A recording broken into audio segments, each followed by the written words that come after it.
j'essaye une fois, une deuxième fois, une troisième fois de lui mettre l'écharpe. Ce qu'il y a, c'est que quand elle me tourne le dos, parce qu'elle pleure, les confettis, je ne sais quoi, je me dis, je vais jamais pouvoir lui mettre l'écharpe. Et à un moment donné, tant bien que mal, en forçant, je lui mets l'écharpe, je me dis, le travail est fait. Sauf que le problème qui se pose, c'est que rapidement, les gens qui sont derrière les caméras me font des signes comme ça.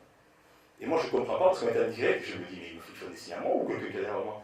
Et alors moi, on m'avait dit, tu ne bouges pas avec ton smoking, tu souris à la caméra, parce que tu es là, à 2 mètres. Moi, j'étais comme ça, et les gens comme ça, je me dis, qu'est-ce qu'ils veulent? Et à un moment, discrètement, je m'aperçois que j'avais mis l'écharpe à l'envers. Et au lieu de marquer Michelin, il y avait tout un tas de fils qui partaient dans tous les sens. Bon, c'est des petites anecdotes. L'année au Chili, donc, continue, se passe très très bien à tous les points de vue. Et puis, à ce matin-là, où ma mère m'appelle à 6h du matin, je ne comprends pas pourquoi, je réponds, et elle me dit, oui, mon fils, comment tu vas? Je dis, maman, bien, mais pourquoi tu m'appelles à 6h du matin? Elle me dit, parce que je suis enceinte. Je lui dis, enceinte? Moi, j'avais 22 ans, à ce moment-là, je dis, comment ça, enceinte? Oui, je suis enceinte. Je lui dis, mais c'est pas possible. Et je lui dis, mais il va s'appeler comment? Elle me dit, mais écoute, tu décideras, toi, parce que tu es le fils aîné, comment il s'appellera. Mais oui, je suis enceinte. Les mois qui vont manquer jusqu'au mois de décembre, qui était mon retour prévu en France, vont me paraître très très longs, parce que me dire, ma mère est enceinte, mais je l'ai jamais vue enceinte, je ne me rappelle pas de mon autre frère. Bon.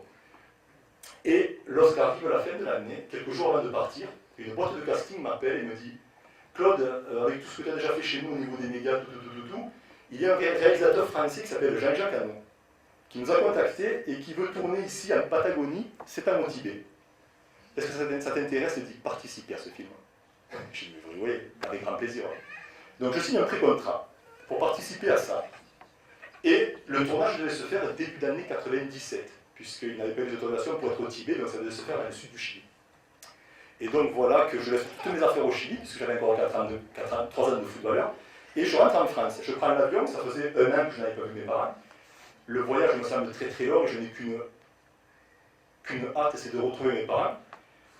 J'atterris à Barcelone, 1 an jour pour jour après les avoir quittés, et je suis là dans la salle des bagages, il y a des grandes vitres, et je cherche de partout mes parents, et subitement je vois un couple.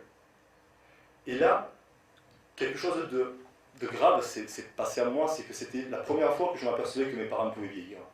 C'était la première fois que j'avais vu que mes parents vieillissaient, chose que je n'avais jamais remarqué au quotidien. Mais pire encore, je me suis retrouvé dans la même scène que celle lorsque j'avais 5 ans, avec ce miroir entre tout le monde. Je suis là, il y a une vitre qui nous sépare, de l'autre côté il y a mes parents.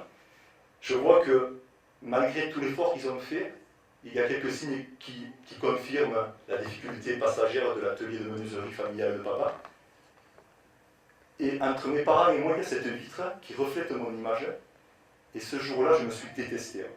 Parce que l'image qui était reflétée dans cette vitre, qui me séparait de mes parents, n'était en aucun cas celle que j'avais vue lorsque j'avais 5 ans, qui m'avait incité à tout faire au cours.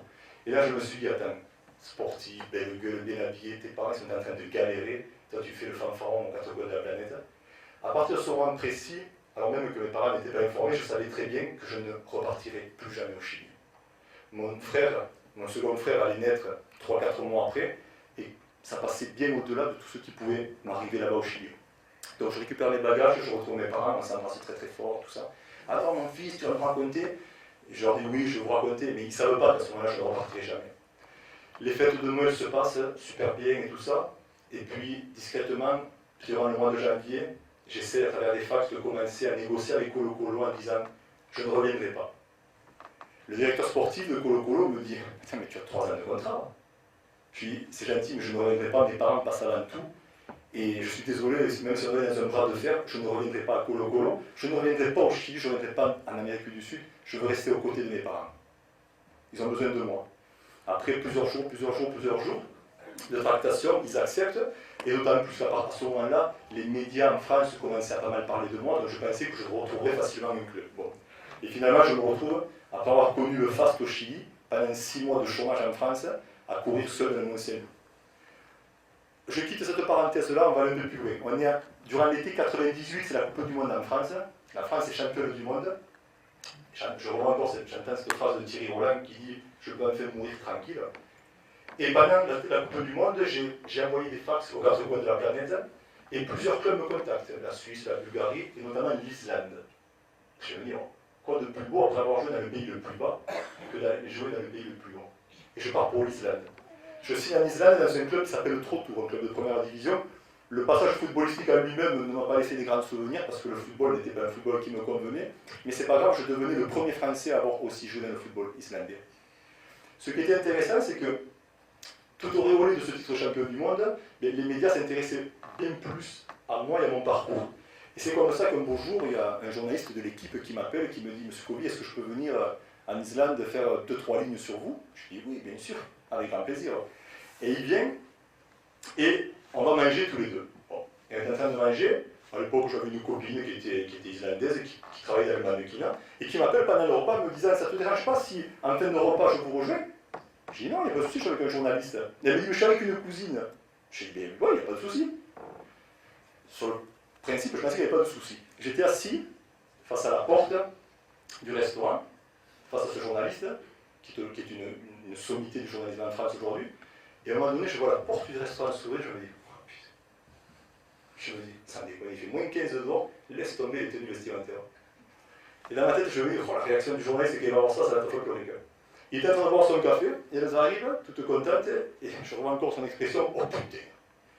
Finalement, la soirée, qui devait être une soirée toute simple, et un entrefilé de 3 lignes, va se prolonger, et 2 jours après, ma mère m'appelle, elle me dit « Oh mais Claude, c'est incroyable, tu as toute une page dans l'équipe !» Toute une page dans l'équipe était venue pour 3 lignes, le gars. Et quelques jours après, également, il y a un journal connu, qui s'appelle 11 Mondial, qui contacte le club de Trottour en disant « Écoutez, on sait qu'il y a un Français qui joue chez vous, on le suit depuis pas mal de temps, on aimerait faire un reportage sur lui. » C'est comme ça que les journalistes de 11 Mondial sont venus, et qu'en octobre 1998, j'ai eu un spécial Claude Kobi de 4 pages. On va aller un peu plus loin, on est en 99. Je reçois un appel du Mexique en me demandant si ça pourrait m'intéresser de jouer au Mexique. Je dis bien sûr, pourquoi pas. J'ai fait l'Amérique du Sud, j'ai fait la Scandinavie, j'avais fait l'Europe auparavant, et je m'en vais pour le Mexique. Là aussi, le Mexique, l'organisation n'était pas comme elle était prévue. On part à 2, il y avait un autre joueur connu, Walker Motel, brésilien et moi, dans l'avion, et arrivé au Mexique, on s'aperçoit que rien n'était prévu. Personne ne nous attendait, une catastrophe monumentale.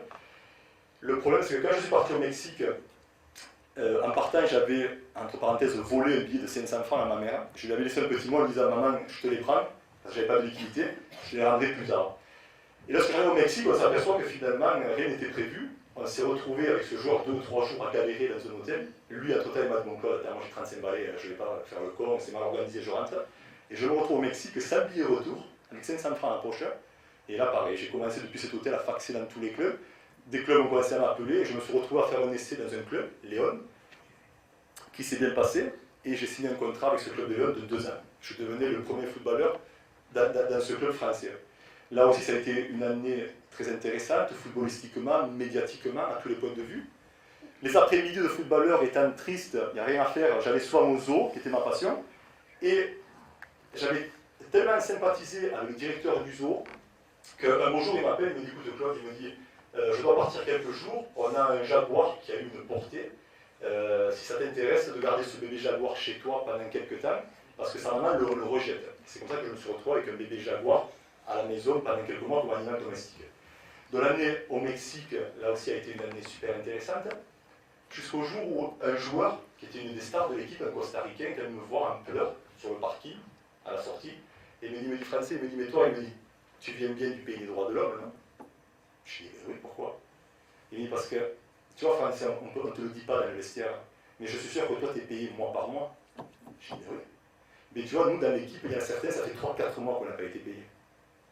Parce que le club est sous l'emprise de la mafia mexicaine, que la mafia encaisse toutes les recettes des 35 000 spectateurs par match, mais par contre nous, ils ne nous payent pas. Et moi, à partir de ce moment-là, j'ai voulu défendre les joueurs, et je me suis retrouvé dans un bras de fer terrible avec la mafia mexicaine. Je revois encore ce moment-là où j'ai donné un rendez-vous avec le président, il me reçoit, il tenait des abattoirs, il tuait des cochons, il me reçoit entre les crochets, les cochons qui saignaient, et moi avec les tongs en plein milieu des flaques, en lui demandant que ça ne pouvait pas durer comme ça, qu'il fallait qu'il paye les joueurs, et on s'est retrouvé dans un bras de fer pas possible, à tel point qu'il m'a fallu au bout de 6-7 mois fuir le Mexique, parce que j'avais des menaces de mort et ils voulaient me tuer. Et ainsi de suite, je ne vais pas tout vous raconter parce que l'histoire est encore longue, parce que j'ai joué en Grèce, parce que j'ai joué en Chine, et qu'il y aurait beaucoup à vous raconter, et beaucoup d'anecdotes. J'ai voulu sortir ce livre pour ça, justement, pour que mes enfants ils aient une vérité, parce qu'encore aujourd'hui, c'est facile de taper sur Google, sur Internet, et lire tout et n'importe quoi. Je sais que dans cette salle, j'ai vu quelques visages d'anciens joueurs que j'ai représentés par le passé. Il y en a, c'était des joueurs de la première heure, il y en a d'autres, c'est des joueurs actuels. À la fin de toutes ces années footballistiques, tout à fait à la fin, j'en avais marre parce que ça faisait déjà 10 ans que je voyageais, m'appelle un très petit club français, Chantilly. Mais M. Colli, bonjour, on a un petit club français, on joue en 5e division, on connaît votre parcours et ça serait une fierté pour nous de pouvoir vous faire signer chez nous une saison. Je leur dis, écoutez, non, j'ai connu des grands moments pendant 10 ans, aux 4 coins de la planète, venir jouer à Chantilly, ça ne m'intéresse pas du tout. Et ils me disent, si, et ils insistent pendant plusieurs jours, à tel point qu'ils me mettent à disposition un billet, Montpellier-Paris. J'arrive là-bas, il y avait une limousine avec chauffeur, je dis bien une limousine avec chauffeur, qui me prend et qui m'amène à Chantilly. Je me suis dit, mais c'est quand même fou, je n'ai jamais été accueilli dans aucun club professionnel comme ce jour-là. Et je suis reçu, mais alors comme si reçu le président de la République. Ils me font visiter la ville, le château, le ci, le ça, toute la journée. Et en fin de journée, je leur dis, écoutez, c'est gentil, mais j'aimerais savoir exactement qu'est-ce que vous attendez de moi, et qu'est-ce que vous proposez. Hein. Parce que moi, venir à Chantilly, ça ne m'intéresse pas plus que ça. Et ils me disent, on vous fait un chèque en blanc. Je leur dis, c'est-à-dire, je leur dis, écoutez, moi, mon dernier salaire au Mexique, il était de temps, je ne vais pas venir jouer à Chantilly pour... Mais il n'y a pas de souci, on s'alignera sur vos conditions du Mexique. Comme ça me semble très exagéré, je leur dis, écoutez, je vais rentrer, prendre l'avion, je rentre chez moi ce soir en France, réfléchissez à ce que vous voulez me proposer, vous m'enverrez une proposition par écrit. Le soir, quand j'arrive au Cap d'Agde, le fax clignotait. J'imprime, et j'avais une proposition de ce club qui me proposait exactement tout ce que je voulais. Le lendemain, j'appelle un avocat, je lui dis, écoutez, c'est quand même bizarre, non? C'est l'équivalent de leur budget du club. L'avocat me dit, vous ne devrez pas donner suite parce que ça ne sent pas bon cette histoire. Toutes les conditions que je demandais étaient toutes acceptées. À un moment donné, je me dis, bon d'accord, je ne voulais pas la Chantilly, mais bon, je suis quand compte de ne pas y aller. Vu le package qu'il me propose, pour 1 an, ça vaut le coup. J'accepte. Il faut savoir, chose importante, que toutes les négociations ont été faites par fax. Et que le président de Chantilly m'avait donné un numéro de fax, il m'a dit, écoutez, vous n'envoyez pas les négociations au club, vous envoyez à une secrétaire que l'on a à la mairie, ce sera beaucoup plus discret. Toutes les négociations ont lieu, finalement j'accepte, je monte à Chantilly pendant la préparation, et j'attaque ma préparation. Alors il était bien que le niveau était beaucoup plus bas que ce que j'avais connu, les infrastructures aussi, l'organisation aussi, mais pire encore, j'avais remarqué dès le premier jour la froideur qu'il y avait entre le vestiaire, entre tous les joueurs, et moi qui d'habitude était beaucoup plus accueilli avec le sourire de partout où je passais, parce que j'aimais bien être déconneur et tout ça. Et là, ce jour-là, dès le début, j'ai compris qu'il y avait une grosse froideur. Les semaines passent, et les semaines passent. À la fin du premier mois, au moment d'être payé, on me dit « Ah, il y a un problème, le président n'est pas là, mais il viendra bientôt pour vous payer. » D'accord. Le deuxième mois arrive, le président n'est pas là, mais... Alors je dis « Écoutez, attendez, ça fait déjà 2 mois de retard, on va attaquer le 3e mois. Déjà que l'ambiance n'est pas au top et que je me fais chier à Chantilly, il faut dire les choses comme elles sont, si c'est pour déjà commencer avec 2 mois de retard, ah mais si vous n'êtes pas d'accord, écoutez, vous avez qu'à aller au prud'homme, essayez ça. J'attaque le club en prud'homme, enfin au prud'homme, et on me fixe un rendez-vous, là on est en 2000, on me fixe un rendez-vous au prud'homme de Creil, à côté de Chantilly, pour 2003. Et donc à partir de ce moment-là, je rentre sur le Cap d'Agde, ça faisait 10 ans que j'étais footballeur, et je me dis, bon maintenant je vais arrêter le football, je veux devenir agent. Et je commence mon métier d'agent. On est courant de l'année 2000, tout se passe pour le mieux.